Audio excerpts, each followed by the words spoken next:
I make barbecue chicken, I make sure to include the watermelon. The watermelon. Okay, let me see what's going on with this thing. I'm gonna get back here, go back here, go right here. There it is. There it is. So I include the watermelon because the watermelon tastes so good with the barbecue. It tastes amazing. And I did that today.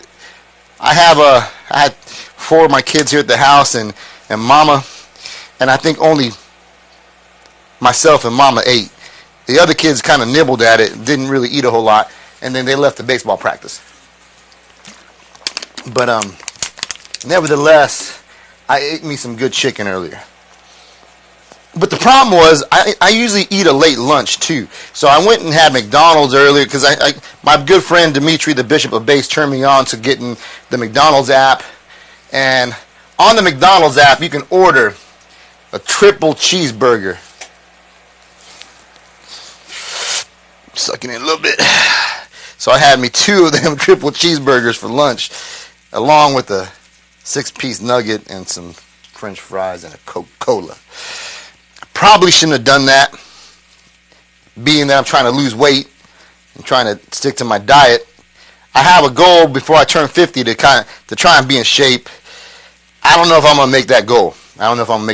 But anyhow, I ate my lunch at around 12:30, and I was full. I got home and my wife says, "Hey, are you gonna cook that chicken you put in the marinade last night?" And I said, "Yeah, but I just ate lunch." She goes, "Well, the kids are hungry." So I went in there and I whooped up. I got my chicken all whooped up, and I went outside in the barbecue pit and I made it for everyone. And the kids didn't even eat it. That's what's so disappointing, is my kids didn't get to enjoy the food that I made for them. And so I kind of understand what Mama goes through almost every night when she makes them dinner. And I eat dinner whenever my wife cooks, but the kids usually they'll eat very little, and then come 8 o'clock, 8:30, they're crying, they're hungry, and my wife is such a nice woman, she ends up making them some other meal, and I'm like, girl, they should eat what you made. Never fails. These kids are spoiled. Oh, let me get on here. I wanted to come on and jam a little bit.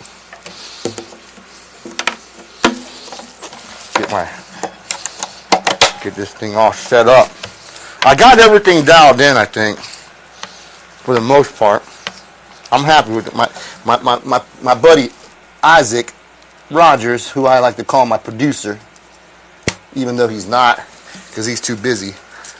But he came in here and he got me all fixed up with my sound, and I have to admit it sounds 100 times better than it did. So I've been actually getting on here more than I used to, because he did a good job.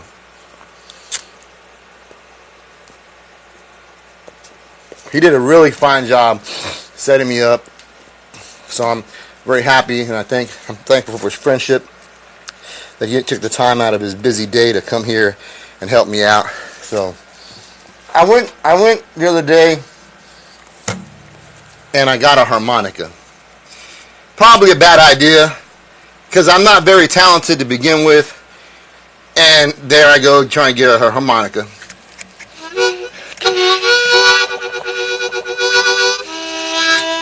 I don't even know how to play this. I do know if it's in the key of G. What up? This is a C harp. So I figured I'd play around with it. I mean, who knows? I could learn. I believe that if you put your mind to something, you can learn it. And you know, you don't have to be great, as long as you're good enough to make some nice sounds that are in the right key, I think. Like I don't mind playing with guitar players who aren't very good. What matters to me is if they can play in the right key. Let me turn this thing off.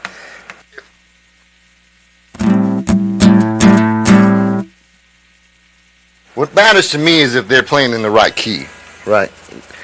Play the right note. It don't matter if you're playing fast or slow. Just play the right note. My wife's texting me. Hun, what happened? My wife's texting me. What's up, baby? What's up, baby? She's probably gonna tell me your volume's not on. Your volume's not on. Doing a live stream. My boy, she said, "Hun!" Exclamation point. And I say, "What's up, baby?" And she says, "Your boy." And I said, "I'm doing a live stream." She goes, "Man, he's hitting." And I'm gonna say, "Really?" I don't mind. It don't matter. It's okay. Let me see. Send me a video. My son's at practice right now, and he's hitting. He had 2 hits this week in his game on Saturday. We went to his game, and he freaking did amazing. I'm so proud of my boy. He hit the ball, 2 good hits, and in that process, he was able to get an RBI, and he also scored twice. So that's the best game he's ever had in his short baseball career. That's only been maybe a month and a half, 2 months. Don't be sorry. I'm going to make a video tonight. He had 16 balls in a token, and he hit 13 of the balls. Awesome. They're at the batting cages right now. That's great. Let me tell you, that's great. And then one of my sons, Anthony King, started working this weekend, man. I'm gonna tell you something. That boy, he has in his mind. He's like anyone else, you know. We broke, we poor, we don't got a lot of money, so we don't often get to buy them whatever they want. And so my son they have stuff they need, and of course we do get them what they want sometimes. But my son, one of my sons, we just bought him a bunch of baseball gear. Like, baseball is not cheap, people. Baseball is not cheap. It's expensive. When you have 2 sons that play Little League Baseball, it's expensive. And my son, Anthony, he's like me, and I see the kid, and I see myself. He's a young little Hispanic boy in middle school. He's trying to find his identity. He does some bad things. He does some bad things because, you know, as young little kids do, especially young little Hispanic kids, they like to cause problems. Because I'm one of them, and so he's looking for his identity. So just like me, when I was a kid, if I attached myself to something, I went all in with it. For example, when I was a kid, I played Little League Baseball, and I went all in with that. When I was maybe 7 years old, I would walk everywhere with my socks, and I had these the Houston Oilers color socks. I remember they're long white socks with the Houston Oilers colors, the blue and the red, and I'd pick them up over my pants, and I'd tuck them in like baseball, and I would walk everywhere like that, and I'd let everyone know I played baseball, and I was passionate about being in that little clique of baseball players. And as I started growing up, I got into music, and I was passionate about being a musician. And then I became a skateboarder, and I was passionate about being a skateboarder. And then it's just like these little phases you go through in growing up until you start to find your identity. And I see Anthony, and he was like me. He goes everywhere in his baseball pants. We got him a baseball jersey. He goes everywhere in his baseball jersey, and he wanted to get the whole get up. He wanted a little net to throw the ball to, and we bought him the net. We bought him the bases, the practice. He wanted to pitch, and he's getting good. He played. We have 2 boys. Nehemiah is my youngest. Anthony's the second youngest boy, and he had a good game this weekend. He did good, but he got in his head that he wants to skateboard. He wants to get a skateboard. So he went, and one of his neighborhood friends has 2 skateboards, and they offered to sell him one for $30. And him and Mom worked something out, and I'm pretty sure they bought that skateboard. Well, this weekend, he had in his head he wanted to get a long skateboard. And we're like, son, you're just buying stuff every week. We're going to pump the brakes this week. I said, I'm not going to go buy you one. But I tell you what, I said to Anthony, I said, when I was your age, I'd get my lawnmower with my friends in the neighborhood, and we would go all over the neighborhood, and we asked people to mow their lawns for $10. $10 $10 for the front and $10 for the back. So he got in his head this weekend he was going to do that. So Sunday we went to church, and he texted me after church. He asked us to drop him off. Boom, we drop him off. And then Mom and I go run some errands, and he text messaged me, "Hey, I'm going to get the lawnmower and the weed eater." I said, "Oh, okay, that's fine." So he comes over, he gets the lawnmower. Well, him and his little friend this weekend went out and mowed some lawns, and they made, each of them, isn't one day, on Sunday. They did this on Sunday, the day of rest of the Lord, after church.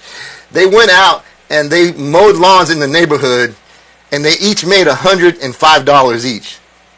Them little 12-year-old boys were out mowing lawns in the neighborhood this weekend, and he was sending me pictures asking me, "Does this look good to you?" Because he mows my lawn once in a while, and I always tell him, "Hey, the line's not straight, and you missed a spot here." And so he texted me the pictures with the lawns he was doing, and he asked me, "Does this look good?" And I was like, "It looks good, son." And I'm proud of him. He went out, he took initiative, and he went, and he's bold. He's not afraid to go to these doors and knock on the doors and be like, where's my microphone at? He's not afraid to go up there and go, "Hello, how you doing, sir? I noticed your lawn is a little bit long, and I'm here with my lawnmower, and I will mow your lawn for," I think he was charging like 20 or 30 bucks. And he did it and got $200 between him and his friend. They made $210 mowing lawns, little 12-year-olds. And so today he went to the mall and bought himself a little longboard out of money he worked for. So I'm proud of that kid. But isn't it amazing when you need something or you want something? It's amazing what you can do for yourself when you really want to get something. That boy went out and started hustling, mowing lawns to get himself a skateboard. And I'm proud of him. So that's what they're at baseball practice right now. So it's funny, though, because we told them we're not going to spend any more money on you, boy. We every week we're blowing money for baseball and whatever else you need. But he went out there. He started himself a little lawn mowing business. And I told my wife, you know what, we have an ATV here at the house. And I said, you know what, I'm willing to make a little trailer for a little lawnmower for him. And he can take the ATV around the neighborhood during the summer and be like, roll up to the houses and be like, "Hello, sir. My name is Anthony King, and I want to mow your lawn." And I think if he did that all summer, that boy can save up enough money to buy himself a car by the time he's 16. A good car. Let me check this microphone. For some reason, check. Oh, it's a very low. It doesn't pick up the sound I was thinking. But I'm happy. I'm very happy for my kid who went out there and mowed lawns today, man. It made me proud. And I like to take credit for that myself. My entrepreneurship, my entrepreneur spirit has rested on that boy, and he's out there trying to hustle. My 20-year-old son. I have a 21-year-old son, and then my 20-year-old son. Carlos is 21. My 20-year-old, he turns 21 in October. He is a mechanic, and originally he wanted to be a respiratory therapist. But 2 summers ago, he bought this little freaking go-kart, and that boy was outside every day for the summer. Every day working on that go-kart. He destroyed the engine, took it apart in pieces. He dissected it, and he put it back together. And he was fixing to register for school. And I said, "Son, you need to maybe consider being a mechanic." And he was like, "No, I want to be a respiratory therapist." And I just said, "I'm just going to throw it out there. It seemed like you love to work on cars. So why don't you consider being a mechanic?" So then I had a 1996 Dodge Dakota. It was a white 4x4 Dodge Dakota that I inherited from my stepdad. My pop, he passed away in 2007, and I ended up inheriting that truck. And it's been beat up. It's been around. That truck's been around. It's been through my whole family, I think. My brothers drove it. My uncles drove it. Cousins borrowed it, and it ended up back in my hands. And I gave it to my son. I said, "Son, this is your truck." He totally did all the work on that truck, fixed it up. So now my son is a mechanic, and he works on only foreign cars. And the problem with that is, he said, "Dad, I'm so good now at working on foreign cars, I forgot how to work on American cars." And I thought, ain't that funny? And he says, "That is funny." And I said, "It sure is funny." That's how that went. but he's a mechanic now. And then my oldest son, Carlos, that boy, I'm so proud of him. He's 21. He bought himself a house. 21-year-old boy. So, like, I hear all these Gen Zs and all these millennials talking about how hard it is and they're never going to own a home. Man, my 21-year-old son bought himself a house. That boy didn't go to college. He is just a freaking disciplined, hard-working young man. 21 years old. He got a house. Him and his wife live in this house. They're young. They're working. He's a GM at Domino's Pizza, and he just wants to be in business. That's what he wants to do. He's absorbing everything he can as a GM at Domino's, and he wants to open up his own restaurant. And I'm sitting there thinking, man, I'm blessed, man. My daughter, Chloe Noel's married to John. They had their anniversary yesterday, their 1-year anniversary.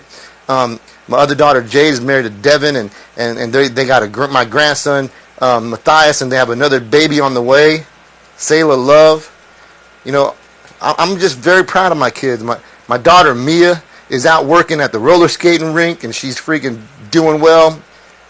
My other boy, Aiden's out working these kids, man, they're 16, 17 years old, and they're out there like I did. I'm sure like everyone else did when you were young. You went out there and you worked. You went, and I was thinking, you know, I used to have the excuse, like, I had this mentality when I was a younger father.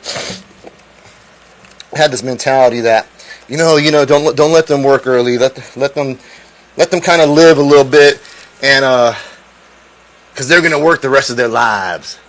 But the flip side of that is, if they start early, they can retire early. You know what I'm saying? If they're in there hustling at 16 years old and they're starting to work and understand hard work and understand the concept of saving money and earning money and making an honest living, they're going to be able to build their own wealth, buy houses, be wise with their money, and by the time they hit 40, it's possible that they can retire, or they can just let their little business run on its own and they can just kick back and collect their check. But I would not advise about retiring like you just quit working altogether. You know, when you hit 40 years old, right, and you've already done planned and prepared and you built your life, right, and then you're hitting your 40s and you're able to have some sort of sustainable income from the investments you made or the businesses you started, then you can go in and do the things you want to do with your life, the things, your dreams, what you really want to do. And you can take your 40s and your 50s and you can just do what you want and not really have to stress about your income but you do what you love. You're working. You're out there actively working and doing your dream or doing what you love to do. I was fortunate. That's how it kind of worked out for me. And a lot of my buddies who retired from the military, it's the same way. They spent their youth working hard, serving the country, and then they got their retirement, and they get out and they can do whatever they want. So there's a lot to be said about starting off early. And ain't nothing wrong with school. My daughter Chloe, she's a junior in college right now, and she's getting her degree in education. So there's a lot to be said when you want to get out and work and you have a dream or you feel like you got a calling. I like to call it your calling because I believe God has a special plan for everybody. And I believe that when you find God and you experience the love of God, then you start to understand what your calling is and why you're here, what you're here to do, why you're here. And so I like to see my kids do. I like to see that, man. My children are growing up and they're responsible adults, and it makes me happy that they came from me. And I think, wow, I sure got lucky. I didn't mean that to happen. Well, I did, but you know, a lot of it is these kids just. I think we set good examples. You know, my wife sets a good example. Of course, if you know me, I've been married before I was divorced, and I have my kids, Chloe, Elijah, and Mia have their mama, and she's done a good job helping develop them into the people they are. And it takes a lot of work and discipline and dedication and patience and understanding and, you know, trial and error being a parent and watching your kids grow. Because you're a parent, and you have the only example you have is the example that your parents and your grandparents gave you. And some of them aren't good examples. But I believe that, God is out trying to get a hold of all of us. And when he gets your attention and you begin to follow him and you begin to understand his love and then your purpose, I believe that all starts to fall into place. And maybe you're not there yet. Maybe you're not ready for that. Maybe you don't want that, or you're just kind of floating around. But I believe in my heart of hearts, when you experience the love of God and you come into faith into Jesus Christ, and the Holy Spirit begins to do a work in you, you begin to find God's path and you start to follow that. And it's not easy sometimes, but you start to follow that. And a lot of that, for me, in my case, a lot of that has become my walk in my faith, especially on my musical journey and my career as a musician, and my career as a contractor, and my career as just an entrepreneur. Following that path, though it's not always easy, is rewarding. And I did a little post on TikTok about that earlier, and I put it on my YouTube channel. It's important to walk in faith. Not just walking in faith, but it's important to take the risk necessary to reach whatever destination you're headed when it comes to business or relationships or family. Think about this. If your mom and dad, say if your daddy didn't take the risk and ask your mama out, you would not be alive today. It took a certain amount of risk for your parents, a certain amount of faith to step out and introduce each other, and to talk to each other, and to get to know each other, and then in the process begin this relationship that brought you. So there's faith and risk. It's in every aspect of your life. You take a risk every day. You get up and walk outside and drive in your car. You're taking a risk. So your risk, those are things you have to do, and you have to have faith to take those steps. And I correlate a lot of my stuff with music, because music has been my whole life. I've been playing music since I was a young kid in church, and I've been touring, playing music since I was 25. I got out of the Marine Corps when I was 22. I went to Bible college. I was playing music in the Marines, but I was just playing in the barracks. And then when I come out and go to Bible college, I was playing music in Bible college. But it wasn't until I got kicked out of Bible college that I took the step of faith to follow my dream and my passion of playing music at a professional level. And a lot of that comes with the risk taking. It comes with a lot of embarrassment, a lot of failure. A lot of times you're trying stuff. You're going outside of yourself. You're going beyond your capabilities, and that, in a sense, takes a lot of faith. Let me see what you say. Faith is pretty damn amazing sometimes, but hell hard to find. It is very hard sometimes. But let me tell you this. Okay, so whatever your dream is, right? Whatever you want to do in life, it's going to take faith, and you have to take the kind of faith that's going to go outside of your capabilities. You got to go beyond what you know you can do.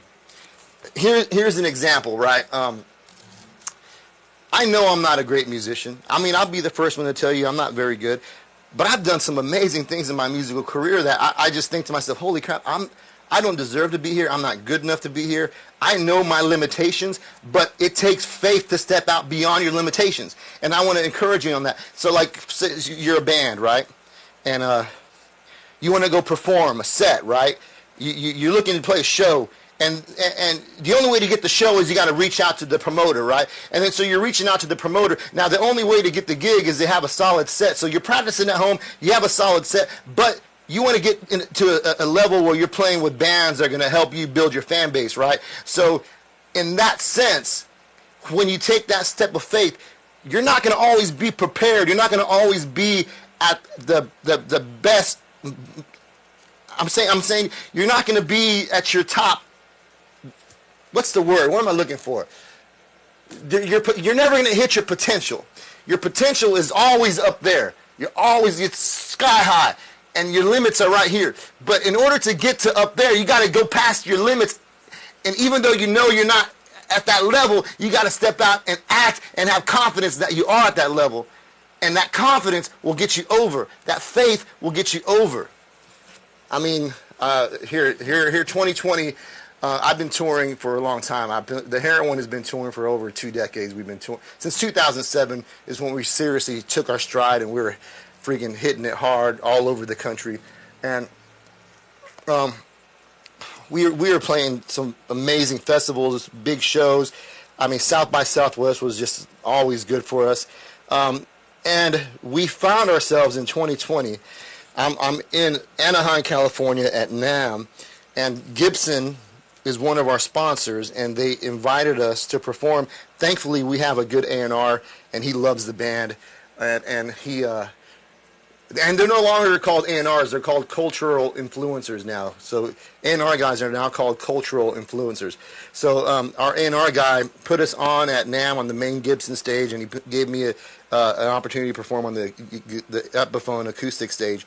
And so we're sitting in this freaking green room, right?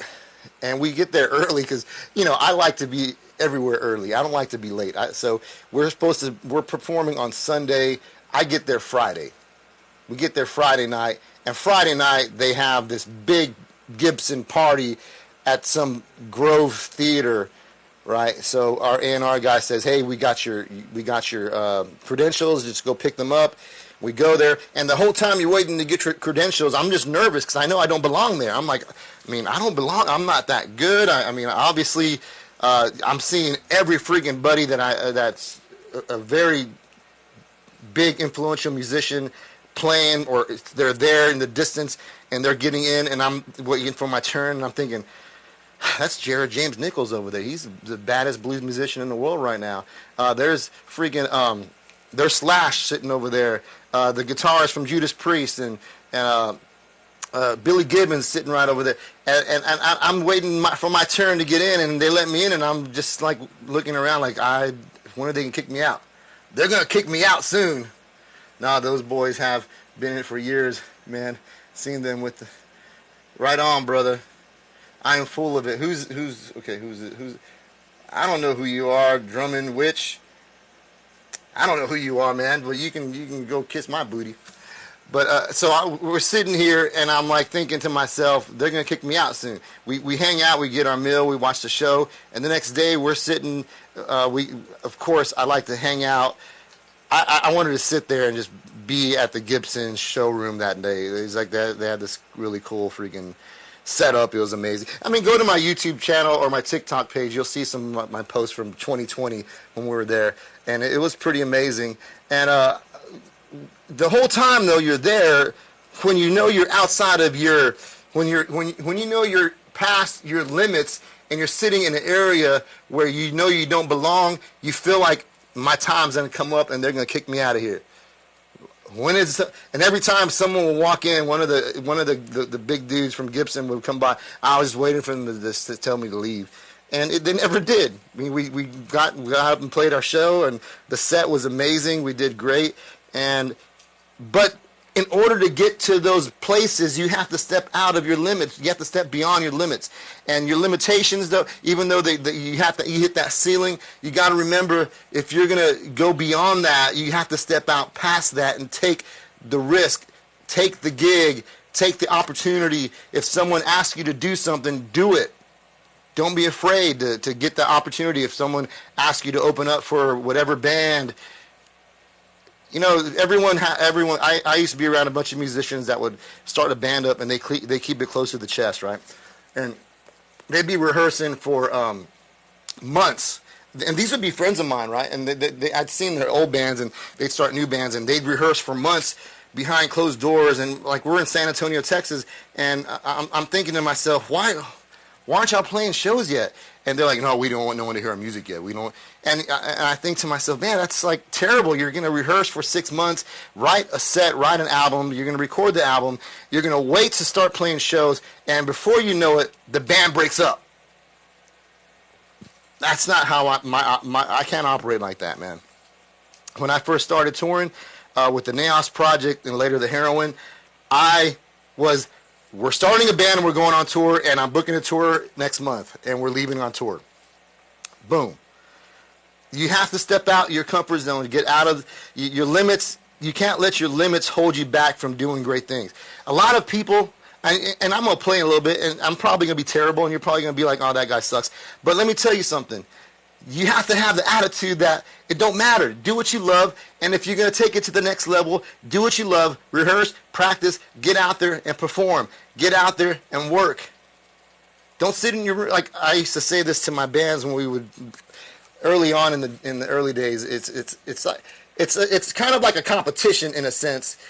Seen it many times. Yeah, it's true, bro. They do that. It's like we get in a situation where we think what we're doing has to be ready. Everything's got to be perfect for me to go. And that's not how reality is, man. You're never going to be ready. You're never going to be perfect. It's like fatherhood. Man, I can't tell you. When I have 9 kids, I have 5 kids that are my blood, and I have four stepchildren that are my kids. I love them. They're my kids. I married my wife, and she took my kids as hers. I took her kids as mine. We have a blended family. They're my kids. But I can't tell you I was ever ready to be a father. You're never going to be ready to be a dad. But I said this early on. I am not going to allow my relationships, I'm not going to allow my music career to dictate whether or not I'm going to be a father. I'm not going to allow my music career to dictate whether I'm going to be a husband. I'm going to be a dad. I'm going to have children, and I'm not going to let my music career limit what I can do as a man. And I think that's what's helped me along the way in my life. I have had a lot of success in my life based off of not what my music career is going to give me, but what am I going to give? You know, I'm not going to let, like a lot of guys say, well, I'm not going to have kids until I make it. I'm not going to have a family until I make it. I'm not getting married until I make it. And I think that's just, you're never going to make it. And you're never going to be ready. Because you can't prepare for stuff like that. You can't prepare to be a father. You're never going to be ready to be. You're just going to be a father, and it's just like instinct. It happens, and you end up realizing that fatherhood is amazing, and you're good at it. Yeah, maybe you had a crappy upbringing, and maybe you didn't have a good example of a father, but you can.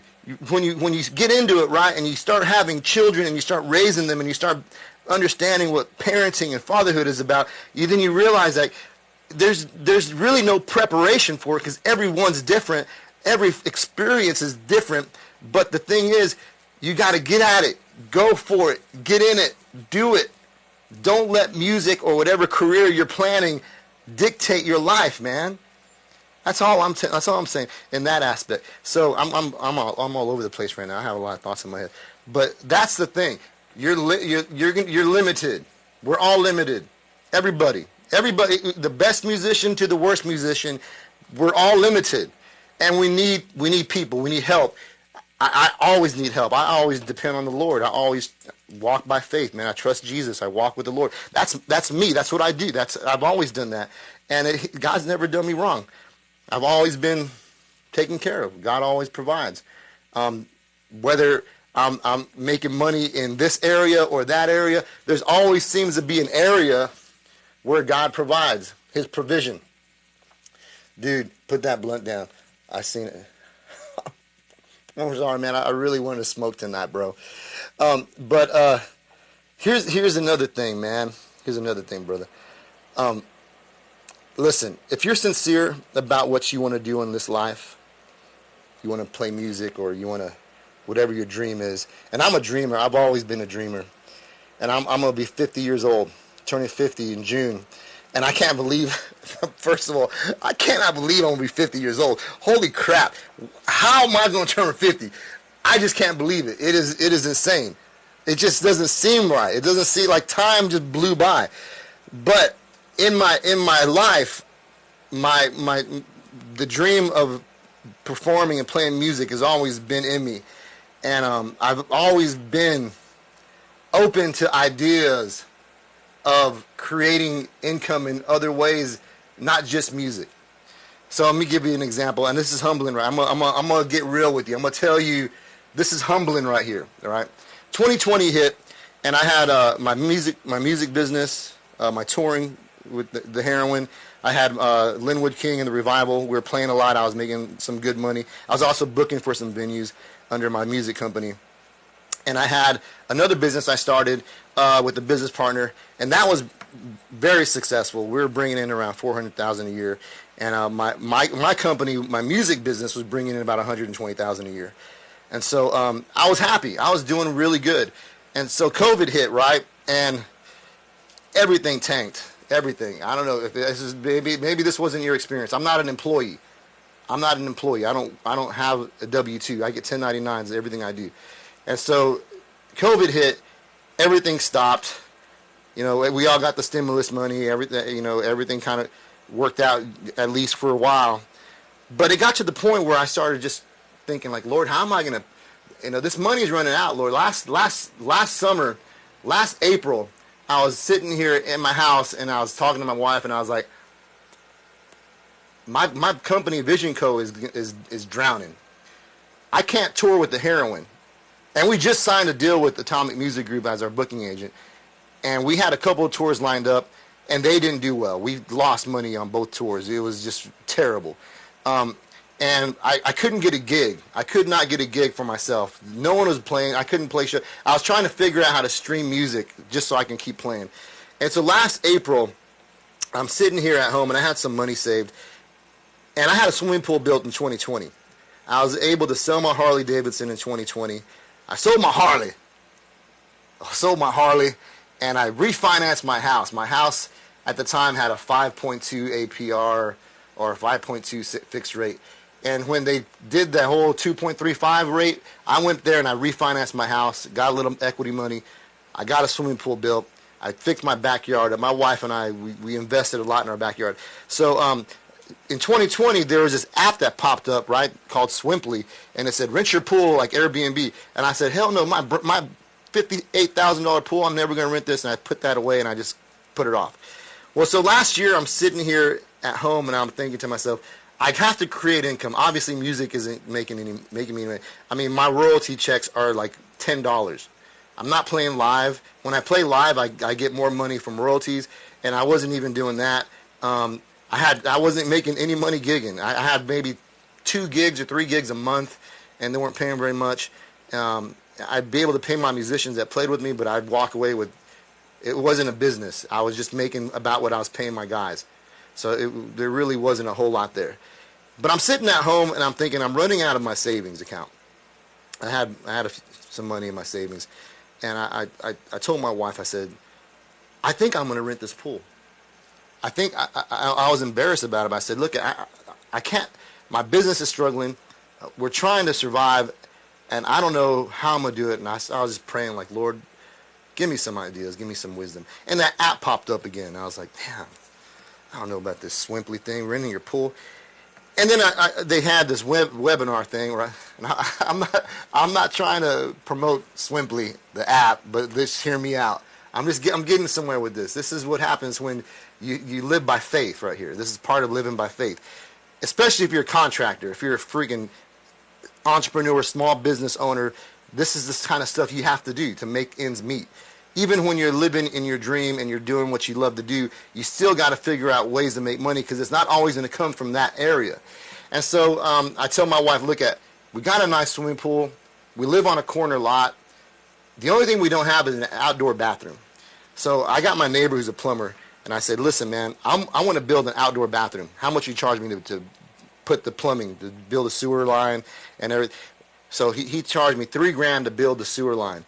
I built the bathroom myself. I built this deck. I freaking built an outdoor outhouse. I put a toilet bowl in it. I put a sink in it. We spent $7,000 total on that freaking outdoor bathroom. No bathtub. It was just a pisser and a freaking place to wash your hands, and it was closed up so people can change and not go inside my house. So last summer we did that in April. And I said, listen, Lord, I need this money, and it's not coming from anywhere else. So obviously, this is popping up. I kind of feel like you're saying, okay, here's an opportunity to make some money. So we went for it. My wife started a company called Worthy Living. Worthy Living is her kind of like her fitness brand. So I said, well, let's run it. We'll put my company, my music company, as the parent company to your company, Worthy Living. So what we'll do is we set up I have a business account, that I've had for years, and that's how I operate my company. So I use my parent company, my music company, now it's set up as an entertainment company. I use that to create our venue, which is our backyard, and we started doing this Swimply app, right? And I was embarrassed of it. I was so embarrassed because I didn't want anyone to know that I was going to rent my swimming pool. I was super embarrassed. It was just, it was humbling. And I'm going to tell you this because I want you to get some encouragement right here. Listen to me. I was so embarrassed about it because here I am, a musician. I've worked my whole life to be able to get to a level where I can tour. I have a great touring vehicle. I got 5 or 6 albums out with the Heroin. The band is an amazing band, and I got a good band in the Revival, and we write great songs, I think, and people seem to like them. And so I was embarrassed because here I am. I'm going to have to rent my... It's like going to the pawn shop almost. You ever been to the pawn shop? You ever taken one of your favorite guitars to the pawn shop because you needed the money before you left on the road, or you're fixing to come back home off the road, you need the money? Musicians do that. If you don't know this, if you're not a real musician if you've never done that. You're not a real musician if you never went through having bad credit because you're trying to tour and you're not making money. You've never been a real musician unless you've gone out and pawned a guitar, or a touring musician at least. So anyhow, it was like I was going to go pawn my swimming pool. I felt dirty. There was a time where I was doing so well with the Heroin, and I was doing a River City Rock Fest, and I was part of their marketing team, and I was able to do television interviews and radio stuff and a lot of social media stuff. And one time before a tour, I literally didn't have the money to leave on tour, so I took one of my Gibson SGs to the pawn shop down the road. And I was embarrassed. I walked in there super embarrassed, and I walk up there to the guy, and I'm like, hey, I want to pawn this guitar. I kind of need the money. And he goes, hey, aren't you Lynnwood? Aren't you with the Heroin? And I said, yeah, that's me. He's like, oh, man, I love you guys. And we started vibing, and I was like, yeah, well, I need $550 for this guitar. And thankfully, he gave me $550 because he knew the guitar is worth more than that. And it was embarrassing, though. I left, and I used that $550 to pay a couple of bills before I left on tour. And that's how I felt with my swimming pool. I was embarrassed about it. I was like, if you go to the Swimply app, swimply.com, and you look up Lynnwood King or Lynnwood King and Stephanie, and our pool is called the Texas Blue Swimming Hole, it was embarrassing. But we started doing this, right? And it became a saving grace for my wife and I, for my family and I. Last summer, listen, I wasn't making a lot of money touring or playing music, but you know something, man? In 3 months, I made $17,000 renting my swimming pool, y'all. And I'm just saying this because I never expected that to happen. I didn't expect that God would provide a way for me to make income when my music career wasn't doing well. My other business was struggling. I had no money coming in. I didn't expect at all that I'd be able to rent a swimming pool, kind of like Airbnb. I was making $500-$600 a day sitting down in my back, just sitting in my living room with my wife, hearing kids in the back swimming, and I was like, we're really getting paid to do this? And it was just like, it's a blessing. And I have to explain this to you. When you're doing your very best and you're living an honest life and you're working towards your dream and you put it in God's hands, He's going to provide. And I know that sounds cliche, but it's like there's this story in the Bible about how Elijah was being fed by these ravens. They come and drop. He was living in a cave, and they come drop food for him, and he'd eat the food, and it sustained him. It was almost like that, man. It was like God just be like, hey, man, I got you. It may not come the way you think it's going to come, but it's going to come. And that right there got me over last year. Now, shoot, I'm not even afraid to tell you, man, I do Swimply, and I have people renting my pool just about every weekend. That's just part of my business. That's part of my business. Thank God it's there.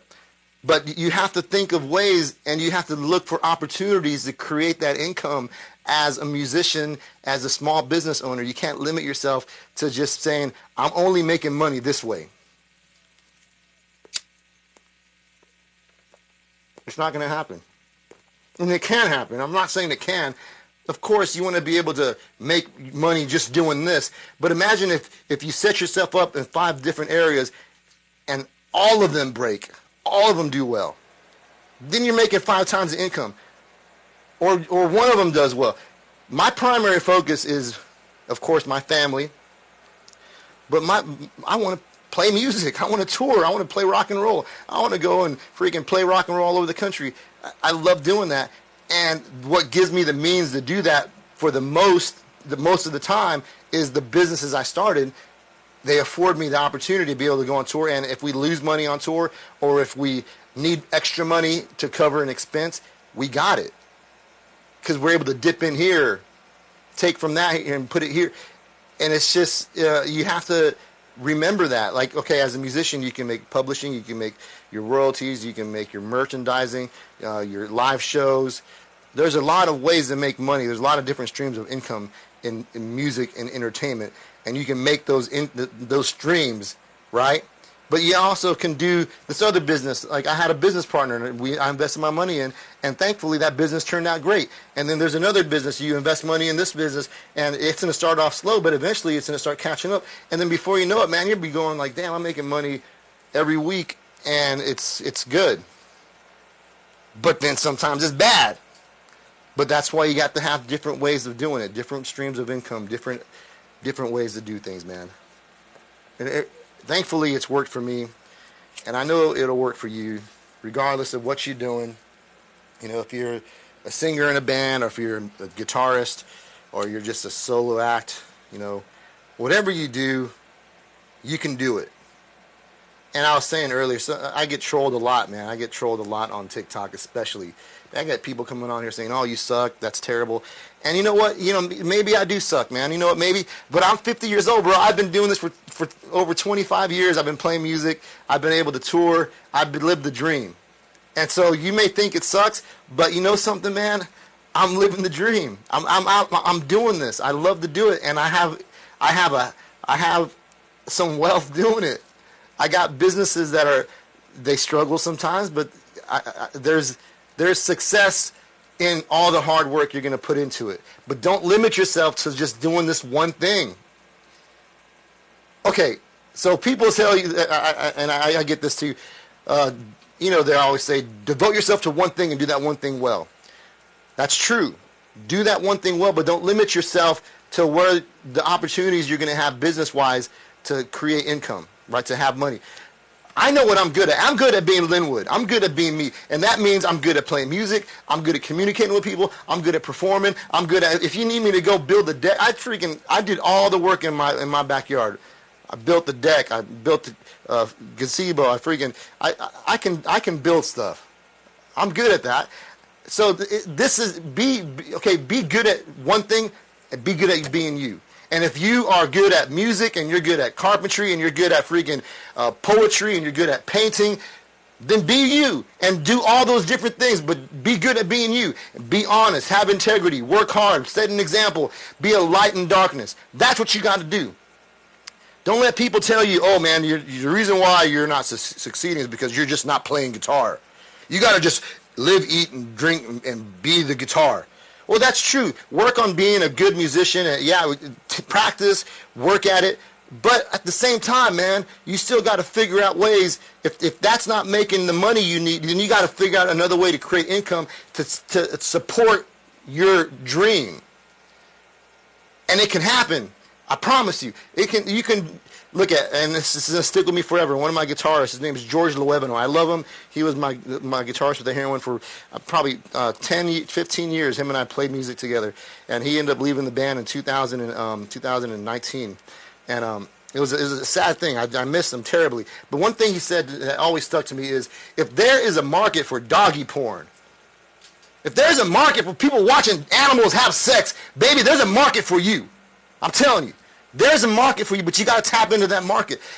My market, I know, is the heroin. I know I could take the heroin and we could play anywhere, put us up against any band. And the heroin is good. Yeah, we may have a small TikTok following because we lost our Instagram and we lost our Facebook and our Twitter sucks. And we're just trying our TikTok. And yeah, it sucks. But let me tell you something about the heroin people. The heroin is a badass band.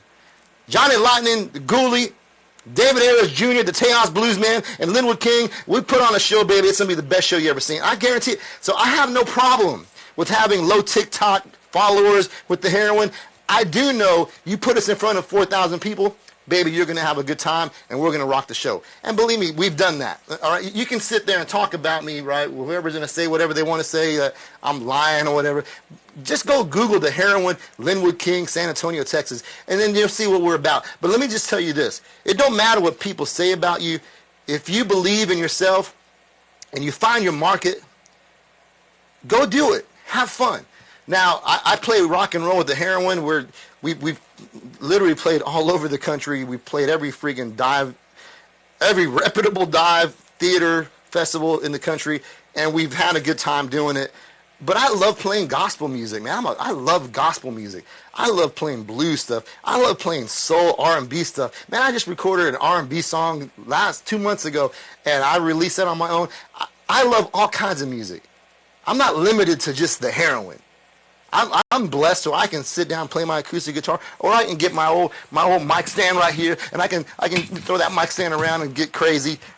I have fun, but I'm not limiting myself to just one market, because I understand I'm just blessed. And that's the way you have to think about yourself, man.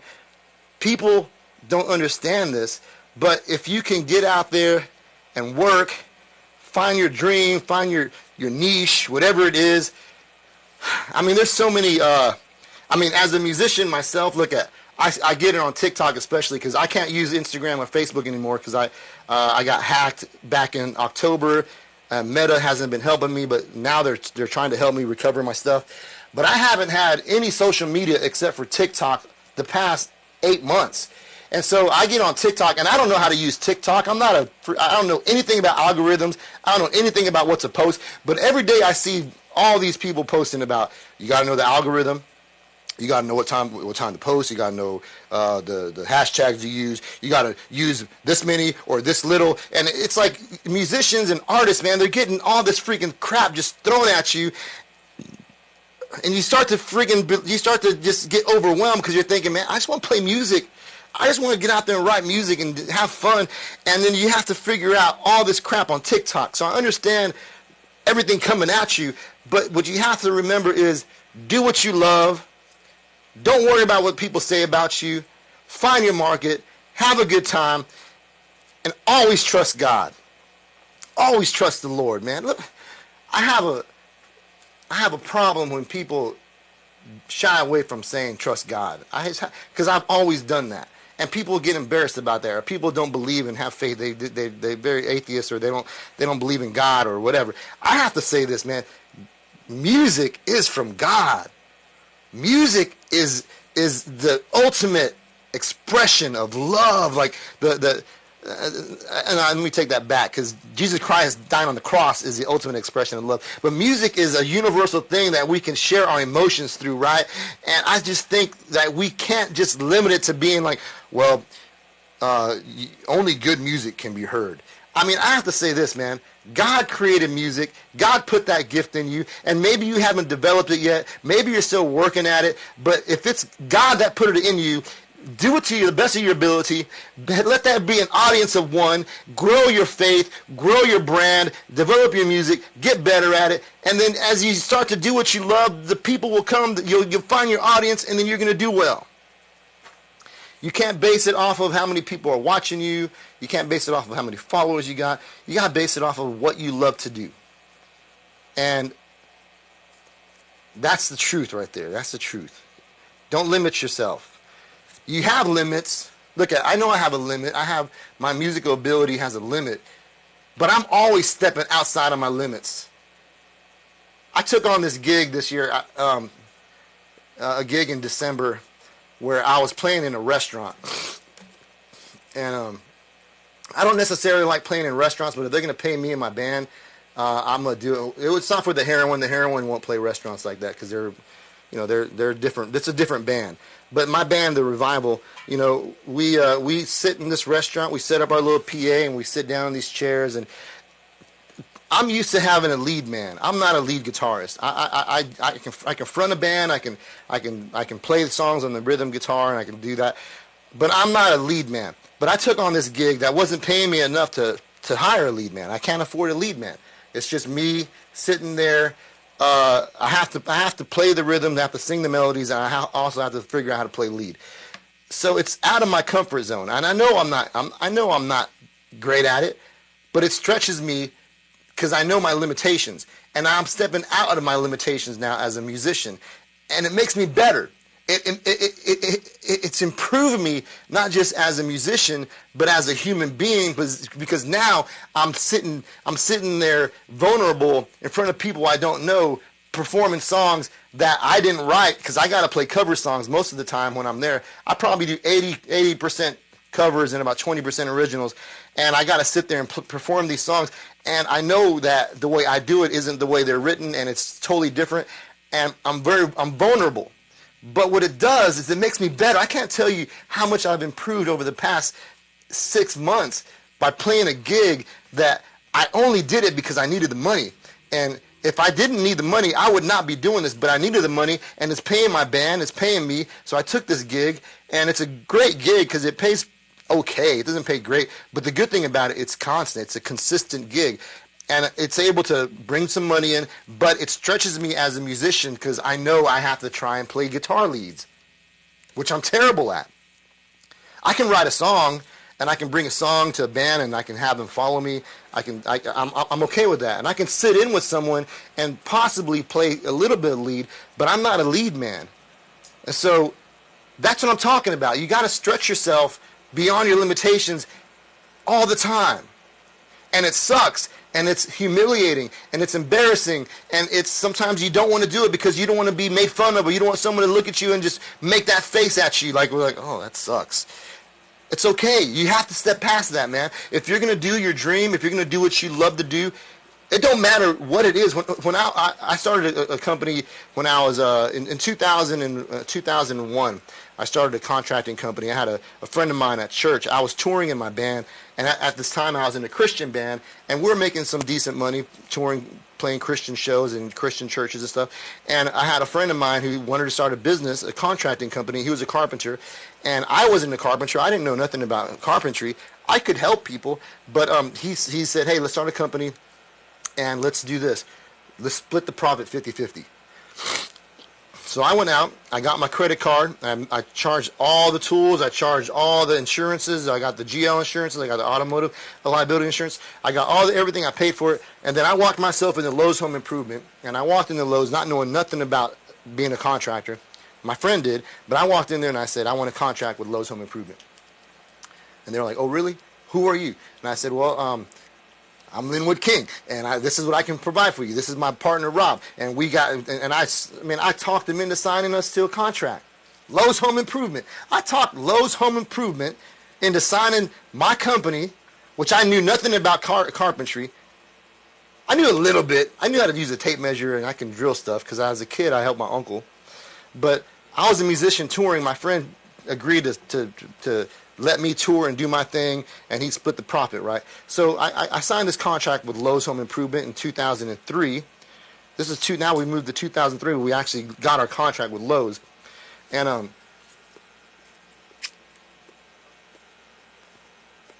let me light this up. So 2003, we get this contract with Lowe's. It's August 2003. We didn't get any work until December 2003, and they called us up and they asked me to go help them. We needed to get a door painted or something because they messed up. So we went out there and we painted this door, and that was it. And then slowly they started giving us work, and I was in this recording studio recording a record with the Naos Project, And I get this call from the corporate people from Lowe's. They're like, "Hey, man, we're very pissed off at you because y'all did this. Your company did this job, and it was a Lowe's installation, and your company did more work for them." And I was like, "Whoa, wait a minute! I don't know anything about this." And they said, "Well, go to this guy's house because he's complaining that y'all did all this work for him." And so I went to this man's house, and he bought a storm door or something, and they contracted my company to do the storm door, and I didn't know how to do any of this stuff. I was Rob's partner, and I was just his partner. The deal was he was going to run the company, and since I was investing in it, I was going to get 50%. And I think Rob realized that splitting 50% of the profit with me was leaving him not a lot of money because we weren't making a lot of money as a company. So what Rob did was he went and he remodeled this man's house under the Lowe's contract, but he kept all the money. And I remember I got to the man's house, and I was like, "How you doing, sir? My name's Lynnwood. I'm one of the owners of this company." And it was like, "Well, Rob ripped me off. Rob did all this." And he was pointing out everything that Rob did. And I was like, I said to him, "Sir, why didn't I know anything about this?" And he says, "Well, Rob said you were in the studio, so you weren't going to be around." And I was like, "Okay." So what ended up happening was Rob, my partner, left me. He left me with this contract with Lowe's Home Improvement. I knew nothing about how to do anything in carpentry. I didn't know anything about installing doors and windows and cabinets. And I was a musician trying to tour, and I had a contract with Lowe's with no one to run the contract. So what I had to do is step beyond my limitations because I didn't know anything about carpentry. So I went to Home Depot and I bought a book on how to do carpentry. And what I did was I had to keep this contract going because I was under contract with them. And I said, "You know what? I'm going to learn how to do this stuff because I know this contract is going to be profitable. I got to put my musician hat away for a second. As much as I love to tour and play music, and I got to say this is potential right here that I got to figure this out." So I took about a year. I was still playing and touring in between, but I learned how to freaking do these jobs. I had no clue how to do a lot of this stuff. I didn't know how to install a door. I went and took me 8 hours to install a door because I didn't know what the heck I was doing. And I was running to the truck reading a book on how to install doors from Home Depot. Then I go for Lowe's and I go install these doors for Lowe's. And before you know it, we went from making $10,000 a year to $80,000 a year to $120,000 a year. And then the company just took off. We're doing $400,000 a year. And then I was like, and then by that time I had guys working for us. I was subbing out stuff, and I was just touring my butt off out there on the road with the heroin, playing rock and roll. While this company that I had over here with the business partner was growing and it was succeeding, and then this over here, the band was doing great. Everything was popping off. But you have to step out of your limitations. And when you do that, you're going to stretch yourself and you're going to improve at whatever you're doing. That is why I'm saying, as a musician, don't limit yourself to just don't limit yourself. Don't limit yourself. Period. Anything, no matter what you do, don't limit yourself. Don't limit yourself like, okay, I get it, man. I get it. You want to play music. I understand. You want to play music so badly that you're willing to starve. I understand. You're willing to stay living at home with mom and dad. You're 35 years old. You're still living at home. I get it. But listen, you have to figure out a way to make it happen financially to do your dream. Okay, how do I say this without sounding... yeah, that's a good one. Music is how we decorate time. That's a beautiful saying, man. You have to be able to recognize that life doesn't wait for you. Life does not wait for you to make it. Life does not wait for you to sign that record deal. Life does not wait for you to write that hit song. Life doesn't wait for you to find your manager or find your agent. Life just keeps moving. And you can keep waiting for all that stuff. And you can keep waiting, you keep riding. And if you're sitting in your room and you're just waiting, you're not going to accomplish your dream. You can't just wait for something. You have to be active. You have to activate. You have to activate yourself. Get out there and hustle. Okay, find the gigs, book the show, write the set, find the musicians, get out there and network. And then at the same time, you have to have money. You have to have money. And, a lot of people are going to do a job where they're an employee. And that's great. That's great. But I'm going to tell you this right now. If you want to be a musician and you want to make money playing music and you want to build your career in music, you cannot be an employee. You have to figure out how to be a contractor. How to figure out, you got to operate yourself as a business, start your LLC, start whatever as a sole proprietor, but you have to start your business, get your EIN, your tax number, start open up your business bank account, and then if you have a skill set that makes you money, contract that out so you can tour. Okay, so early on when I was in a Christian band, I was making some decent money playing Christian music, but I had to get out of that because I felt terrible selling my faith. I felt terrible playing a show and then saying, "Hey, go buy my T-shirts because I'm a Christian." I don't like that. I won't do that. I don't want people to buy my merch because I believe in God. I want you to buy my merch because you believe in my brand and you like my music, and let my faith be an encouragement to you, that my faith would shine on you and that you would be touched by the Holy Ghost and you get saved, right? But I don't want you to buy my merch just because I'm a Christian. I don't like that. I feel bad. I don't want to sell my faith. But you have to figure out, I early on had to figure out, okay, if I'm not making the money music-wise, but I want to tour, I have to figure out a way to use whatever skill set I have to create income for me. And my skill set is I like to talk to people. I'm good at selling stuff, right? I'm not a great carpenter. I can do it, but I'm not great at it. But I'm good with people.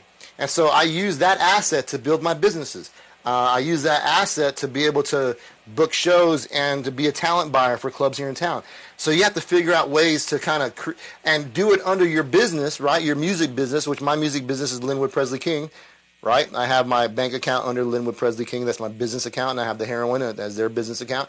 And I have Vision Co. as a business account. And I have my personal business account. And so anytime I would do something, I would do it under Lynnwood King, LLC, and then I would get that check written to my company, whether I was playing a show or if I was out fixing something for someone who needed a job done, whatever I would do, just so I can stay on the road, just so I can have the opportunity to leave San Antonio, Texas anytime I wanted and not have to worry about a boss telling me you can't go. That's what worked for me. Being an employee, I don't think I could have done that being an employee.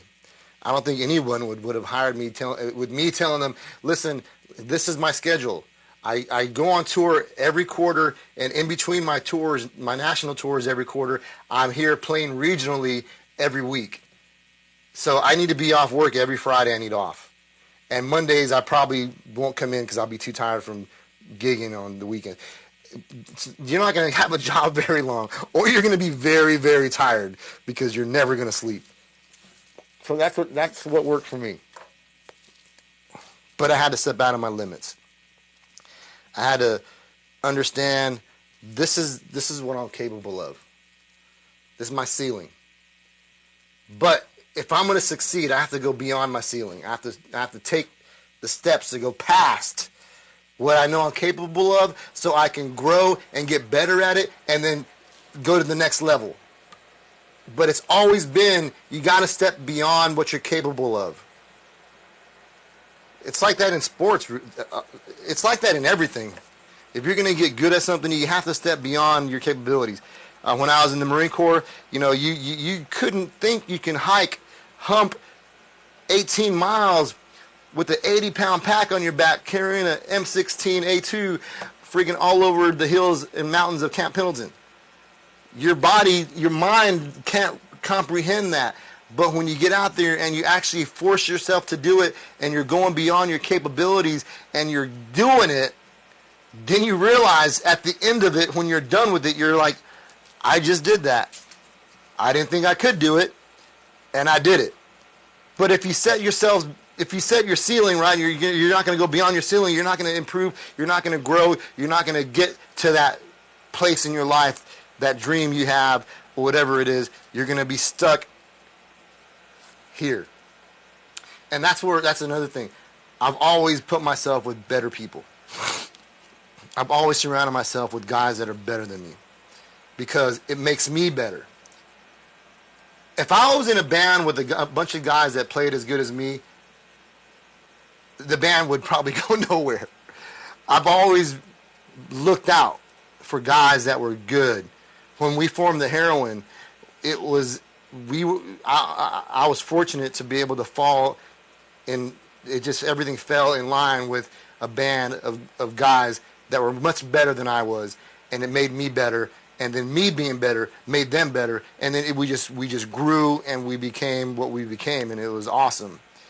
And that's how it is now. Like I'm playing with the Revival, and I play with my drummer, who's my cousin Tito. He's just phenomenal. He's like freaking amazing. And then I have my bass player Dimitri, who's freaking amazing. And they make me better because when I hear them play, I have to think to myself, I got to go beyond what I know I'm capable of, and it turns out great. We did this set the other day in San Angelo, Texas, here at the Dead Horse, and we played our first 2 sets, and they were great. In our 3rd set, man, we were busting out songs that I'd never played live. Play That Funky Music, White Boy, Billie Jean, Give Me One Reason. We were playing all these songs, dude, that we'd never played in front of people, but we were playing them. We knew how to play them, and it stretched us. And damn, that set was awesome. I mean, I have never. Usually, people watch me play and they kind of sit down and they're just there for the show. But that last set, man, we had people all over the dance floor dancing, and we were busting out songs we had never played live before. And I knew the lyrics because I practiced them here at home. They're songs I like, and so I just mess around with them. But I stepped past my ceiling. I was embarrassed to try it because, who can sing Billie Jean, right? But we did it, and it went off. It was great. I had a freaking amazing time. And my bass player, Dimitri, that boy was singing the songs with me, and it was the funnest time. But we had to go beyond our ceiling. We had to go a step further than what we were comfortable with. And when you do that, it's shaky, you're nervous, it's exciting, but at the same time, it's humiliating because you don't know how it's going to turn out. And fortunately, it turned out great. And you know what? Sometimes it's not going to turn out great. Sometimes it's going to be terrible. But you got to take those also. You think Michael Jordan won every single game?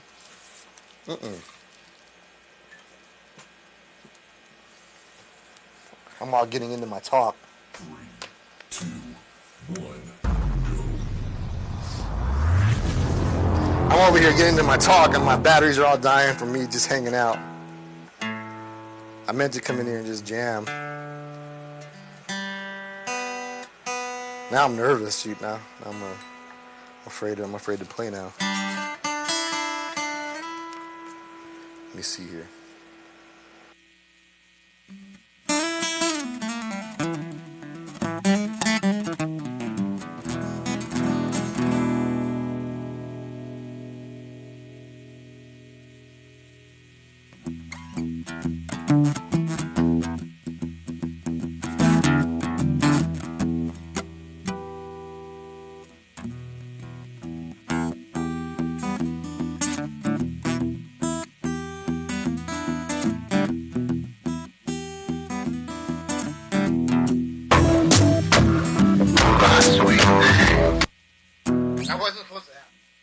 That wasn't supposed to happen.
one again.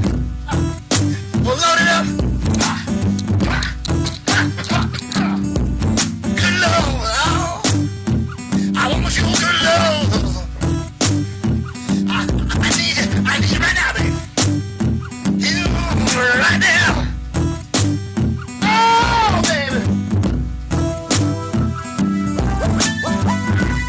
Ah!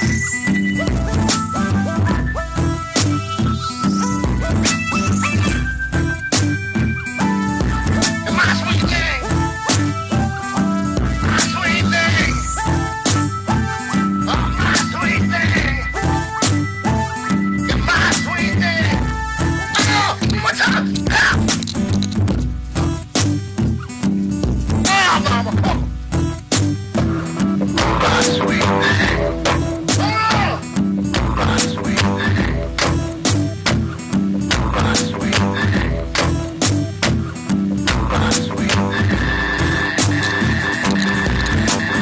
That's the one right there. That's the one.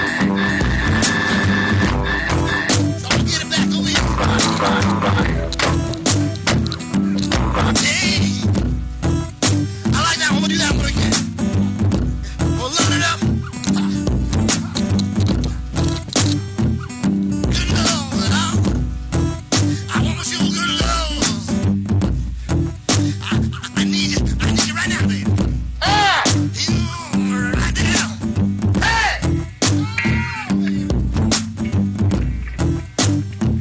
get on this right here. Get on this right here.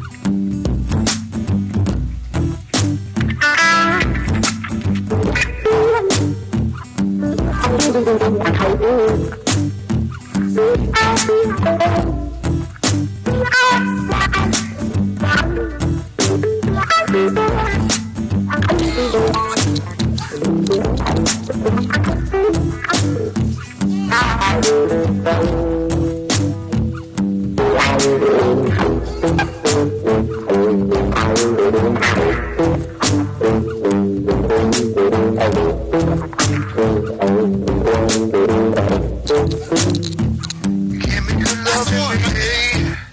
That's the one. I got you. Give me good loving, baby. I'm gonna get it back over here. I need your loving, girl. Yeah. I like that. I'm gonna do that one again. We'll load it up. Oh, good Lord.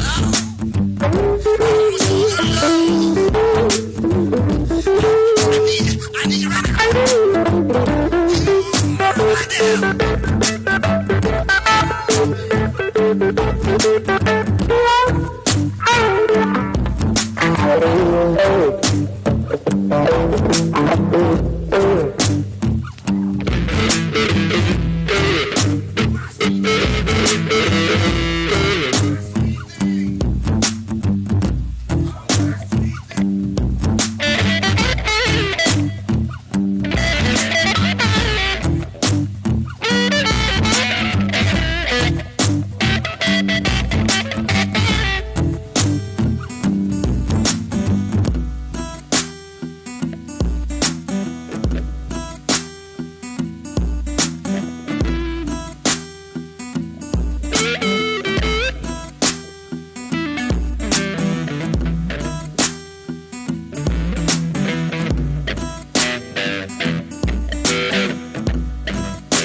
love here. Your good love here. Need your love here. Need it right now.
Daddy was a gambler. Spent his life taking risks. He was hard with a hammer. Been living with clenched fists. Mama always cried for the things that he done. He gave his loving on the road. Daddy was a gambler. He was a hard-working man.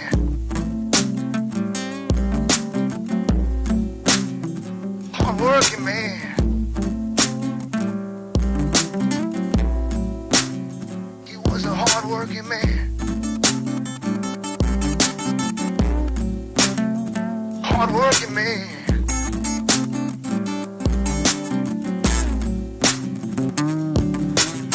Made it clear that he was blue collar. He worked hard for that $90.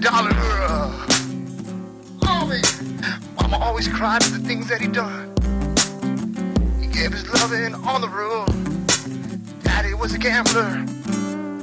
He was a hard-working man. Oh yeah, hard-working man. Oh yeah, he was a hard-working man. Oh yeah, hard-working man. Oh yeah.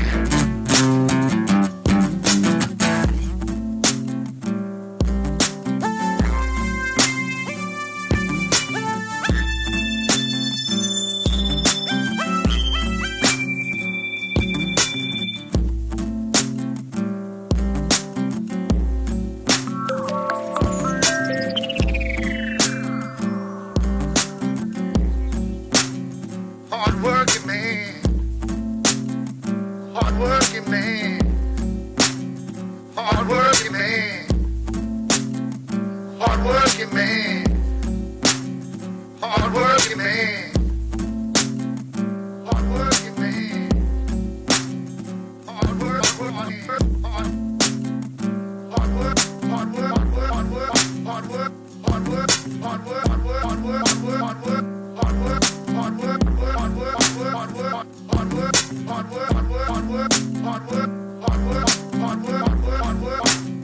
Hard-working man.